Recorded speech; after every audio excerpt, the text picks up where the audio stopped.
So I would say that most of the calls that we receive are from people that own birds who have emergencies. I'd say more than half the patients that we pick up come in on an emergency. People don't think they have to bring their birds in for regular checkups or preventative medical care, which unfortunately is really a misunderstanding. They really do need to do that. But we will often meet people and their birds for the first time when there's an emergency medical problem. I know that at our hospital, I and our other veterinarian there actually are on call 24/7, so even after we close or on Sundays when we're not open, we are available for emergencies, and we actually have an answering service that screens our calls.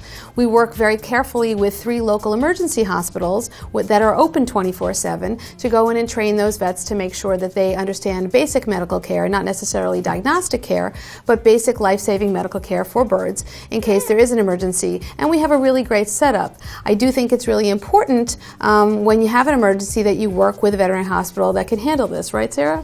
Absolutely. It's very important to have a veterinarian that's comfortable handling your bird in an emergency situation. Even if they're not capable of doing certain diagnostics like we are, such as blood work or anything along those lines, they can at least stabilize the bird. They can give them fluids, they can make sure they get some food into them, and they can keep them warm, and they can keep a close eye on them and contact the doctors if necessary to get advice over the phone on how to help your bird in the middle of the night.